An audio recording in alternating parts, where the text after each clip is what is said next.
In a full moon night with a little rain, a ship is sailing at the Janggangsura River. A man with a cap made of hay was in his scouting duty in the mountain. The man see an old man in a white dress sitting beside the river bank in lotus position. The man shout at the old man and rushed towards him and placed his sword on the neck of the old man. The man said the old man to go somewhere else and don't make things difficult for him. The old man suddenly speak up saying he is finally coming, and told the man to leave this place because a fight will occur here, and if he gets caught in this fight he will die. By hearing this, the man thought that the old man has gone insane. Afterwards the old man stand up and take a fighting position.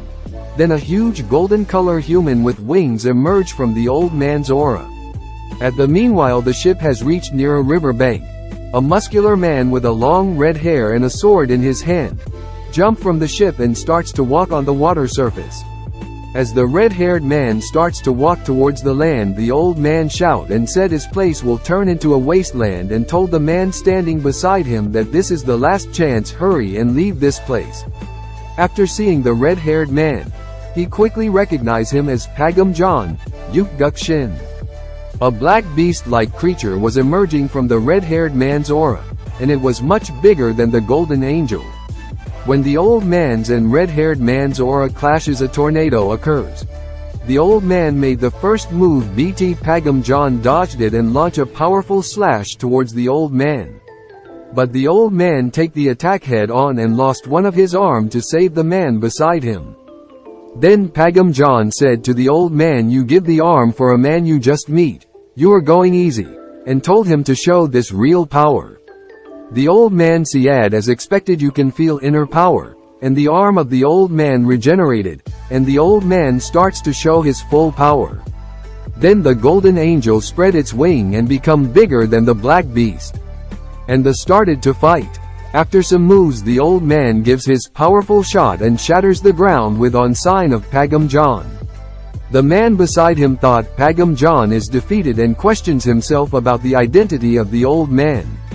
But Pagam John avoided the huge attack successful and quickly gets behind the old man. As the old man noticed Pagam John's presence, it was too late for him, and Pagam John sliced the old man's 2 hands and 1 leg. But the old man quickly regenerated his parts and slashes Pagam John's body. The old then created a sword out of his inner power. The fight between them went on for 8 rounds. After 8 rounds of fighting, it seems to be that the end is nearing soon. The old man is in every bad shape, barely able to regenerate his cut-off arms and legs. On the other hand, Pagam John is not very much hurt. The old man starts saying to Pagam John, you don't fear the Mount Hua. Are you thinking to go against Mount Hua? But Pagam John laughed and said, if you have no sword techniques to show, I will kill you respectful. The old man then put down the bag that his disciple gave and bring the inner sword to his hand for the last round. On the other hand, Pagam John also prepared his most powerful attack. They both clashes their final attack. After a while we can see that Pagam John is succeeded in his attack and make a huge hole on the old man's chest, and the fighting come to an end with Pagam John as the victor. Then the old man fall on the ground, and in his last breath he was thinking of his beloved disciple Peng Ya. The story continue after 2 years. We can see Peng Ya grown up. He was taking to some children and was walking on the street. As the martial arts competition is near, the current sect leader of Mount Hua, Chan Hua, along with his disciples has come to the street for announcement. There Peng Ya meet his senior Hua Yuan. His senior tells him that as a long time has passed since Shun Yun, the master of Peng Ya, has died.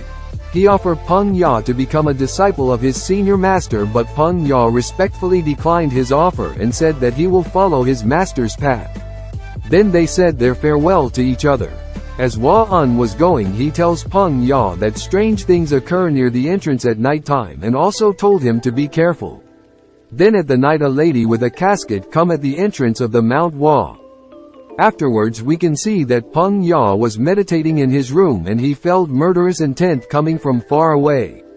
He get with his sword up and CILMBS on a hill to see the condition of the sect, but he was surprised to see that the sect is on fire and intruders are killing the sect disciples. An intense fighting was going on and both the sides are losing their members. Ji-gak, an elder of Mount Hwa, is single-handedly killing the intruders and raised the morale of the sect swordmen. Then suddenly a chain come out of nowhere and hit one of the disciples standing beside Ji-gak. A huge muscular man with a chain around his neck come in front of Ji-gak. The elder was not feeling any inner energy from the man. He felt that this man is dangerous and if he does not kill him quickly the diet of his disciples will increase. So he quickly attacked the man. The man dodged all of his attacks and kicked him in the face, but the elder somehow managed to stuck the sword in the man's chest and killed him. Ji-gak felt relief by killing the man, but a lady Ringa and 4 undead human beings come in front of Ji-gak. Ji-gak then asked the lady for the reason of doing this, but the lady does not answer him and asked him about the whereabouts of the 4 directional divine swords. Then we can see Peng Ya has reached to the sect, but he saw all the swordmen of Mount Hwa was lying dead in the floor. The intruders saw Peng Ya and was about to attack him. Peng Ya also prepared himself to fight with the intruders. Peng Ya unleashed a sword technique of the Mount Hwa sect and attacked the intruders. As Ji-gak was not answering the question of the lady again rang the bell and the 4 undead men jumped towards the disciples of Mount Hwa and guarded them. The lady then threatens Ji-gak. If he does not tell her about the whereabouts of the 4 divine swords she will kill the disciples. At first Ji-gak persisted and don't want to answer her question, but as the lady rang the bell again and the undeads were about to attack, Ji-gak shouted to stop and tell the lady about the location of the 4 divine swords. Now as the lady know the whereabouts of the sword she orders her undeads to destroy everything. Afterwards we can see Peng Ya is fighting with the 3 intruders and he was giving a hard time to the intruders. So the intruders get annoyed and starts to attack seriously and breaks Peng Ya's wooden sword. The intruders continues their attack as Peng Ya lost his sword. He was unable to attack and was dodging all the attacks from the intruders. But suddenly Peng Ya was able to see the weak points of the intruders. Then he remembers the teaching of his masters. He then regains his confidence and start to attack the enemy.